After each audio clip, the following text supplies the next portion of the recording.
large part of the reason we have so much talk about Israel committing genocide in Gaza is that we have a vast increase in the number of experts in genocide, and to increase their own power, prestige, income, and the number of jobs available to them, they are strongly incentivized to denote current ongoing genocides, right?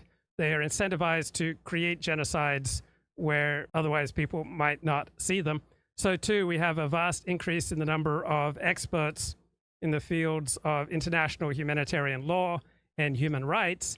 And so by playing up the horrible things happening in Gaza, people in the fields of human rights and international humanitarian law, right, they get to make the case that their expertise is important, that they are important, they are deserving of funding, they're deserving of jobs, to have endowed professorships, that they deserve to be published in the New York Times and the Financial Times. They deserve to be invited on CNN, just as people in the fields of mental health, all right, they're strongly incentivized to increase the definitions of mental illness so that more and more of the population needs their services.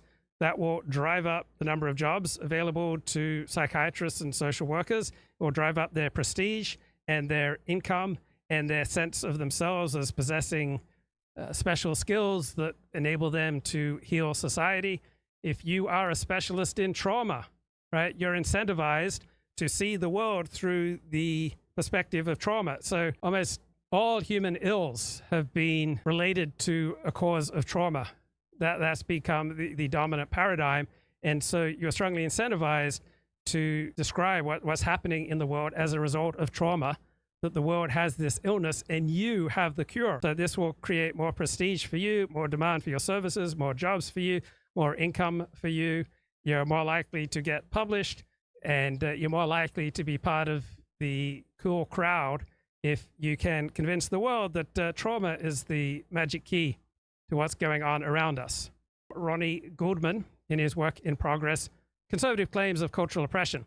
Feminist narrative tells us that women's liberation is a struggle against the forces of patriarchy. But for conservatives, this history is written by the victors, and it's a history that silences the voices of the losers, right? The non-feminist women whose trials and tribulations never enter the liberal moral equation. So yeah, feminism is a struggle, not by all women against male patriarchs, but really by an elite minority of powerful women against a majority of women who never felt compromised in the first place by traditional gender roles.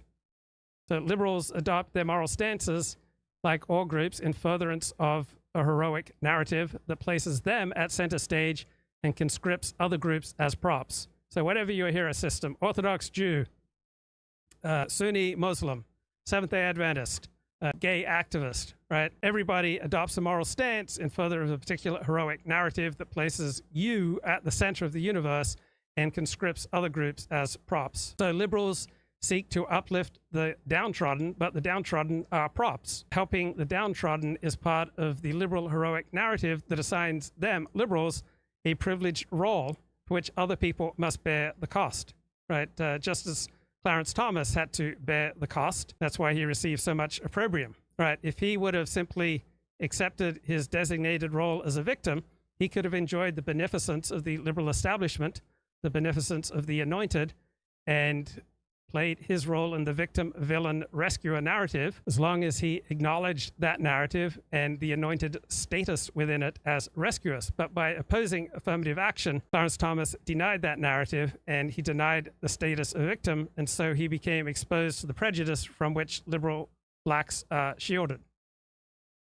So Robert Bork similarly went through these trials and tribulations of denying the liberal hero system.